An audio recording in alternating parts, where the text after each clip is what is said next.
Welcome to today's episode of 219 Green Connect, where we explore topics about the environment and green living in Northwest Indiana. For past show archives, news, and upcoming events, you can check out our website at 219greenconnect.com or join us on Facebook or Twitter. Our ID on both Facebook and Twitter is 219 Green Connect. You can also subscribe to our podcast via iTunes. I'm guest host Kathy Sipple, and with me today I have Neil Davey.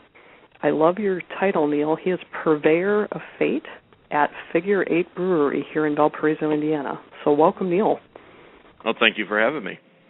What do you do as Purveyor of Fate? How did you come by that job title? I actually started at Figure Eight just as serving tables and also cooking in the kitchen. Being a small brewery here in Indiana, we've been slowly growing, making sure that we practice safe growth, and we've been actually expanding our product out to all reaches of the state of Indiana. The owners, Tom and Lynn, and also Ann, they've been working nonstop to make sure that we're bottling, that we're filling growlers, bottles of a couple varying sizes to get our product out there. But regarding that, we travel to South Bend, to Fort Wayne, Lafayette, Bloomington, and Indianapolis.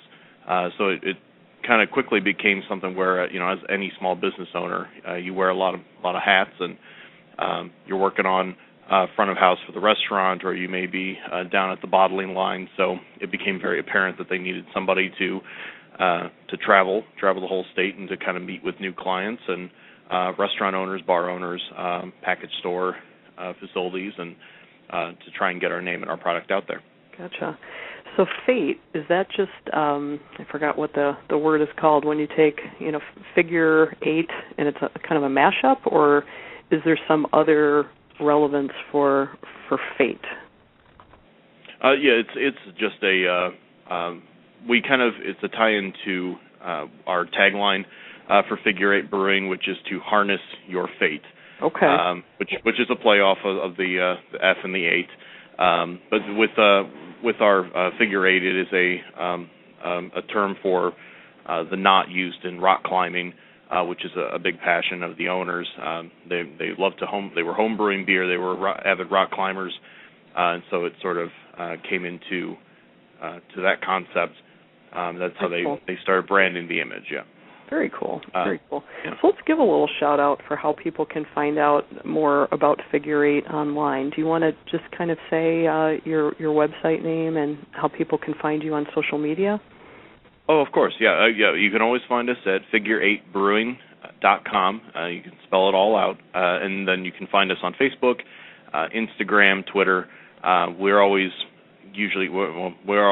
given behind-the-scene look at what's going on here at the brewery. We'll take photos, or I'm on the road quite frequently, actually, and if we get a new client or a new restaurant that's carrying our beer, I make sure to take a couple photos and give them a personal shout-out, like, hey, thank you for supporting a local brewery, local Indiana brewery. Yeah. And so that way, everybody kind of gets a little face time, and we keep it light and fun here. Good. Well, I'm awfully glad you guys are here. I just live literally, probably 6-7 blocks from where you're located. You were close before when you were out on Lincoln Way, sort of toward the west edge of town. And when do you know when they opened there, and then when the move happened to your new location? And let's say what your new location is. Oh yes. So we opened in 2010 at the it was 1555 West Lincoln Way, out in a little strip mall area, just right on the outskirts of town, and that was about no more than about 10 to 15 people could fit in there. It was just sort of a tasting room. People would purchase growlers and carry out bottles. And I think pretzels was about the extent of your menu at that point. Right. Yeah. Just something. Yeah. Something to cleanse the palate. Yeah. Of course. Yeah. So once we quickly outgrew that location, our capacity at that time was 300 barrels, and each barrel of beer for those that don't know is 31 gallons of beer. So for that capacity, we reached that quite quickly, actually, within the first year. Okay. So it was pretty apparent that we had to find ourselves a bigger space. At the time, now we're currently at 150 150 Washington Street, southwest corner of the courthouse square. It was a perfect location. It had previously been an office supply store. It had been, I think, a resale shop before then, but way back, it had been a Sears Auto Center. And for us, it was actually perfect because it had a huge garage. It had a 3-story freight elevator to help us bring beer between all levels of the facility. Most folks, when they come into the restaurant, I mean, they see it's a big building, but they don't realize that how many different levels there are to this complex. Yeah, I never it's not. That. Yes, it's not just a 160-person restaurant. There is a window inside the brew pub where you can look into the brewery, and back there we have the ability to get up to 8,000 barrels in capacity. This year we're on track to reaching 1,500. So we have had some would say explosive growth because we've been doubling every year that we've been open, just getting more and more folks interested in our beer, and we do have a great product. So I will second that. I actually really like being able to come down and get growlers. We are in a state that, at the risk of sounding crazy, I'm not somebody who plans out my consumption, and sometimes I realize on Sunday, whoops, forgot to buy wine or beer. So, being able to go there and get a growler on a Sunday is really, really nice. And the last time I picked up a growler, I think I ran out and had just finished, I believe it was some First Ascent, and then tried something else that I had in my refrigerator, and I won't name it, but it's not a local beer. It's just it's a premium beer that you can get at a grocery store. I normally like it quite a bit, but it was just like, had no flavor after drinking yours. I mean, you guys just seem to use really, really high quality ingredients and a lot of, flavoring. It's just a custom crafted, highly, I don't even know what the proper words are, but it's really good beer. If you've never tried it, you should definitely give it a try. Oh, well, thank you. Yeah, we always appreciate that. And our brewmaster, Mike Lottie, he has 12 years of experience in brewing. He actually recently came from Upland Brewing. He also worked at Harpoon up in Vermont. Okay. So he's been all over the Midwest and the East Coast, and he does bring quite a bit of experience to the styles that we provide. Yeah. We have seven different styles that we do year-round, and it's pretty impressive. We do 35 different styles that we rotate through seasonally, so there's always something new to try, no matter what time of year you come in. Great. And I think you guys still have the flights offered as well, is that right, where you can try kind of a sampler? Oh, yes, that's correct. Yeah, we a lot of breweries, what they'll do is they'll set it up so that way you have maybe 5 or 6 of their flagships or ones that they have year round, and then they have it at a set price point. What we do is we allow you to have a flight, a 2-ounce sample, just eat any one in the lineup. So any of our seasonals, you can try it out, try before you buy. So we like to keep it at that model. We also do have a couple different sizes that we offer. A lot of folks will come in. They can get a pint, of course, traditional. If it's a higher gravity beer, over 10% alcohol by volume, then we do a snifter glass, which is 12 ounces. But you can get it in a half snifter or a half pint, so 6 ounces or 8 ounces respectively, just for folks that want to try maybe a little more than the flight. They want to enjoy a beer, but folks want to, because some of our beers are a lot higher gravity, and we respect that. We understand that not everybody wants to have a full pint of something, of a certain strength, but they still enjoy the flavor and they still want to enjoy it. So we try to accommodate. Yeah. And when you say gravity, you're talking about the specific gravity which relates to the alcohol content. Is that correct? Yes, that's correct. Okay. Your average light beer that you would find, of the big three breweries, Anheuser-Busch or Miller Coors, you're running about 3.5% to 4%, and that's about the average strength in alcohol by volume for a beer. Most of our beers are within the 6 to 7 range, and then we do have quite a few in our lineup that run above 10%. So we try to do a lot of specialty craft beers, a lot of Belgian styles, or really strong. We do a chocolate imperial stout, which comes in at 10.5%. We're doing a Belgian quadruple that's coming out here pretty soon, which is 12.5%. Then we also have sessionable beers, like our Raventor oatmeal stout, which comes in at 5%. So it depends on, we want you to try it for the flavor, not necessarily for the strength. And we do have some folks that come in looking for strength, and we hope to educate the customer and the clientele that it's not necessarily about the punch that it packs. It's more about the flavor. Right. Can we interest you? Yeah, into something a little different, and so we take it from there. Well, I actually used to brew beer myself.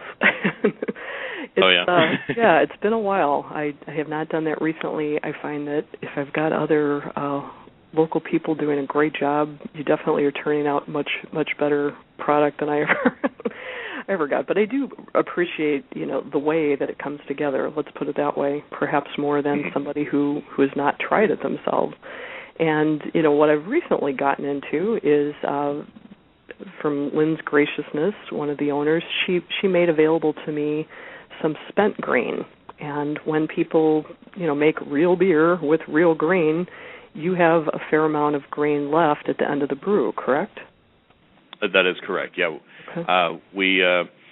We have probably, I would say, it comes in, it depends on the recipe with what we do, but I know we've had some brews that come in, I would say average about 120 to 200 pounds of grain.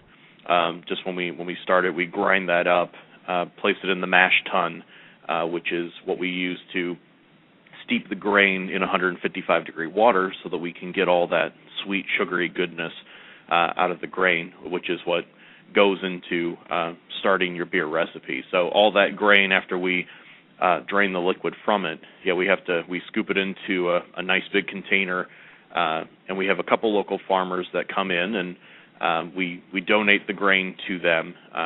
They go and they feed it to their cows, their pigs, their chickens, and some will, like you did, Kathy, will use it in cooking. In fact, here at the restaurant, we have our own spent grain bread, our baguettes, which we use to do garlic cheese bread and also to do an Italian beef sandwich. So there's lots of ways that we can reuse some of what would otherwise just be waste, or we would have to pay somebody to haul away for us. We're finding ways to make sure that it goes to a good use, or that it can be recycled and upcycled that way. Well, I think that's very commendable, and I have to say, you planted the idea in my head. I think I had one of those cheese bread dishes that you just mentioned. I thought the bread was fabulous, and I asked Lynn at the time, are you going to be selling this bread? This bread is outstanding. And she just said, you were kind of at capacity for your ovens, and that wasn't likely to happen in the near term. But she did make the kind offer that I was welcome to try, to make my own bread. And so I did. I took that challenge, and I brought some, food-grade containers, and we kind of made the switcheroo. And it's something about having that much of an ingredient that it really just frees your mind up to try things. If I was going to the grocery store and buying that, I would probably be a little bit more careful or not as experimental, but I just went nuts. I got to tell you. Can I tell you a couple of the things I've made? I started with bread. Oh, yes, but please. Then I went into pizza dough. I actually made like a sourdough pizza crust with spent grains, and I tried a veggie sausage. What else have I made? I made some cinnamon rolls that were kind of a sweeter type of thing. I actually dried some grain out just in the last few days and ground it to use for bread flour. So it's a really, nice, dense, quote-unquote flour. It doesn't exactly look like flour. But and then just most recently I made some granola with it just yesterday. So I mixed it with like peanut butter and some locally sourced honey, some peanuts, and it doesn't have a lot of sweetness, as you say. The sweetness is extracted during the brewing process. But I did a little research and found that it's a great source of fiber and actually a great source of protein as well. So it's very, very low glycemic index. I don't have an issue with that, but some people do. And I just thought, why not? Why not try it out? I was curious to try it for myself, but then the other occasion was I was invited to participate in something called the Northwest Indiana Food Swap, and I interviewed Tony Snurley about a month ago on that. And so I made it not only for my own household, but was able to bring it and share it with about 20 other people, around the greater Valparaiso area.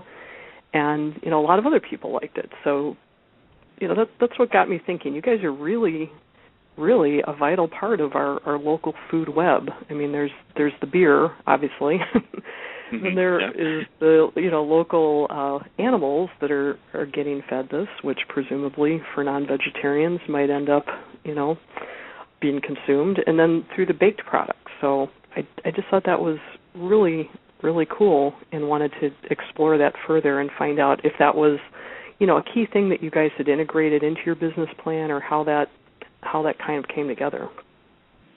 Well, yeah, the spent grain bread has been something that was the initial concept, to make it into the bread that we use for sandwiches. Right now, we just use it for a couple different items. It's not for everything, but we are looking to expand ideas, and I mean, as far as the brewery goes, the brewery, of course, comes first, with the production of beer, because that's the reason that we're here. The restaurant is a great way to diversify our product, and we want folks to come in to have a good time, to have a nice social gathering with their friends and family, and to enjoy a pint with a sandwich, or with what I will declare is the greatest mac and cheese in the state. That's no contest there. You got to come in and try it. But with that being said, we do pride ourselves in trying to connect with the community, and we want to keep. We understand the significance of buying local, but we also know that when we hear that mantra, buy local, that we also expect a great quality product out of that. It's not just, well, buy local, and if we're just selling lemonade, well, then we're not doing our customers a service here as a brewery. We want to make sure that we're giving you folks a product that you can be proud of, that you can say, yeah, that's my local brewery, that's my hometown, and they're doing great things.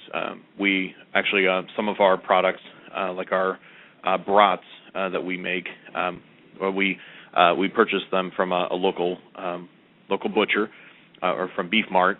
They do really great brats for us, and then we soak them in an oatmeal stout that we make here before we grill them. And that's other ways that we try to set ourselves apart. We want to try and connect, like you said, to the food web of the community. Some other news that may be coming up is that there's actually a bill going through the State House right now, which would essentially let breweries basically serve their product at farmers markets. Wow. So hopefully that's something that will be coming up here in the future. Especially if we have folks that utilize our spent grain, and we have brats and lots of other products that sort of branch out from just the beer production. Yeah, we would love to be a part of that, and yeah, of course, if there's anybody who sees a way to connect to the brewery to make our experience a little bit more special and their experience a little more special. Not only do we sell our beer to lots of local businesses here in Valparaiso, as well as Northwest Indiana and all over the state, but we would certainly we have local music. We have we try to branch out in as many ways as we can beyond just the beer, but also with the food, with the music, within the community as a whole, going to local festivals and events as well. Well, that's great. That would certainly step it up a notch to go to the farmers markets and have that as an offering. Mm-hmm. So I'll look forward to that. Any idea when or where, how that's being decided? Is that a state piece of legislation, or? It's a state piece of legislation. So there's a few laws or bills, I suppose, that are going through right now that would make things a little easier on microbreweries in the state of Indiana, which we've had explosive growth over the past 10 years. I think we've gone from just a very small handful of breweries to about 50, 60. We're getting up there as a state. In fact, Northwest Indiana is becoming this really great place to go visit microbreweries. Of course, we have Three Floyds, they've been a powerhouse in the region for a long time. We have Crown Brewing out of Crown Point. We have Shoreline in Michigan City. Hunter's Brewing just opened up a small nano brewery in Chesterton. We have, and then Back Road in LaPorte. I mean, so all over the place we have breweries opening up. There's one that's going to be opening in Gary here pretty soon. Maybe another one in Griffith possibly. So it's a really great group of guys that we have coming together. And when we went over to Hunter's Brewing, we're really great friends with those folks, and we've gone over and saw them through the process. As the owners have just done the process a couple of years ago, where they were basically cleaning out what used to be a Sears Auto Center / office supplies / retail store, and turning it into a brew pub / brewery. I mean, so it's they've been through those hardships and through those difficult tasks, but came out on the other side. So that's what's great, is that with every brewery that you go to, within the region and within the state, we always stop in and say hello and say, hey, how are things going with you? What's new? What's the news on the street? It's very, it's almost like a family. It's a different culture where it's not about competition.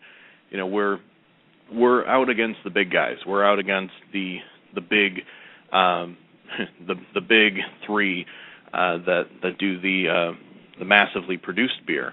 We want to try and show folks, like, hey, you hear it all the time. Say, I'm not a beer person. Okay, well, what kind of beer have you had? Well, I had that beer that I had at a frat party 20 years ago. Well, come on now. There's more than one style. It's not all, just the Pilsner made with corn and rice. We do high quality ingredients here.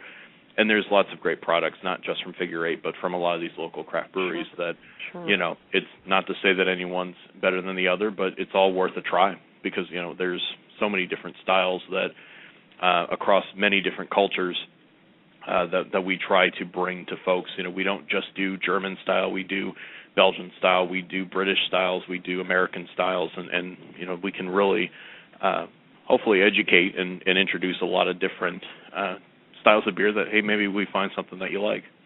Well, that's great. I just want to jump in for a second, and you've mentioned a couple things that I'd like to just add on. I did get a chance to check out Hunter's, is that what it's called, in Chesterton? Yeah, Hunter's, on Saturday, and you're right, it is nano brewery, not micro. We almost didn't think they were open just because parking is quite limited. It looks like it's, in a place that maybe is next to a storage unit. But I did think back to, well, look at where Figure Eight started and how they were able to grow, and it was fun. They've used a lot of kind of local names to give their locally made beer kind of a local flavor. I think their porter, there's like a Porter County porter or something like that.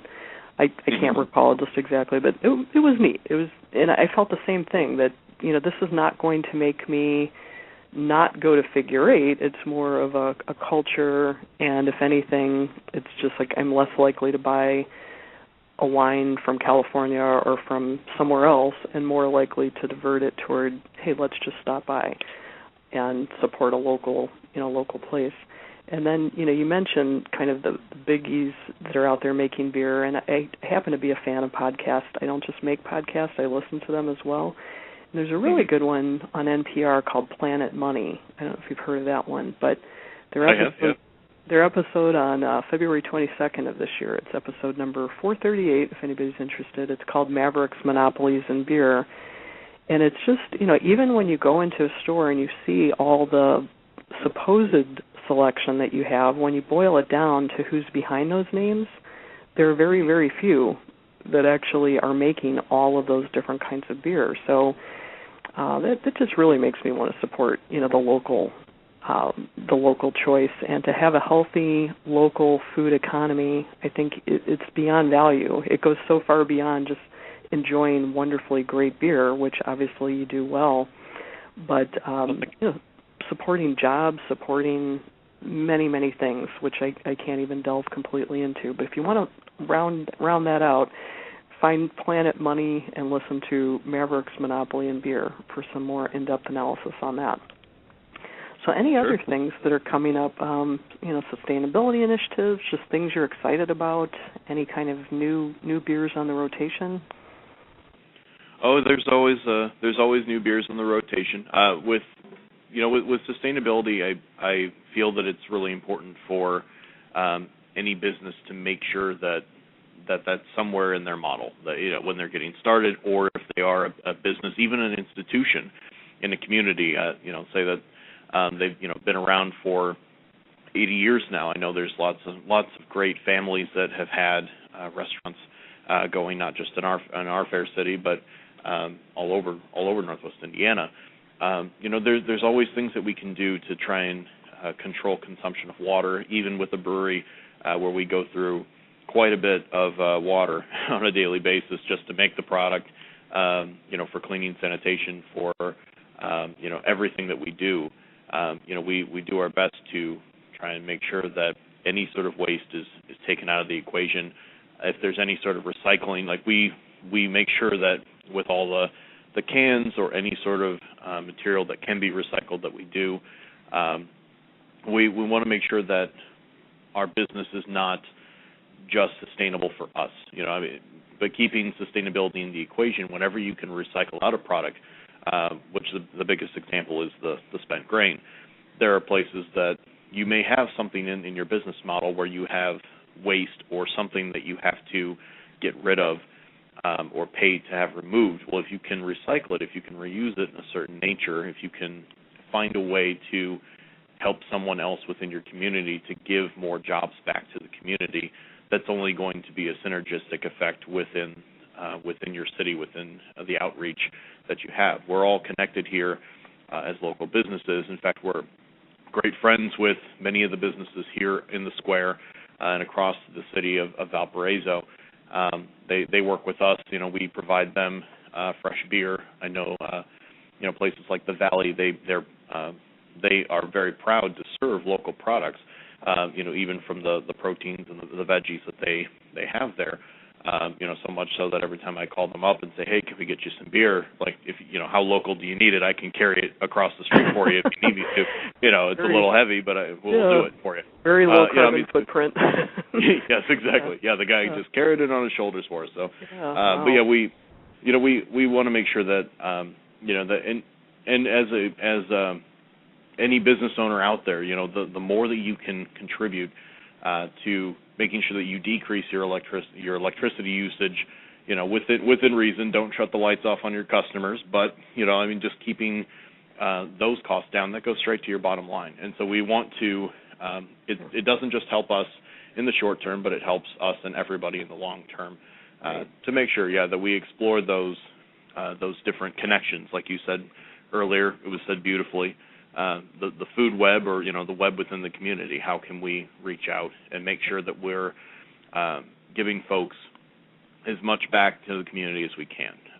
Currently, right now, we actually don't go through a distribution point. A lot of breweries, when they reach a certain size, they start to talk with distributors, and that's what allows them to just basically make the product. They can focus on that solely, and then have an outside company deliver, sell it, and basically kind of go that route.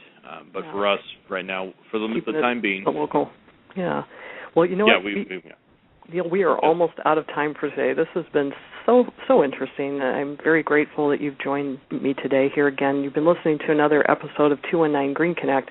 And what I'd like to do is invite you back sometime to share, future progress. But meanwhile, I'm going to post a link on our website at 219greenconnect.com, where you can find out more information about the different types of beer that Neil has referenced, and also some of these local dairy Figure Eight products. So I think I'll also post my recipe. Thanks so much, Neil, and have a great day. Well, thank you for having me, and yes, thank you, you too. Thanks.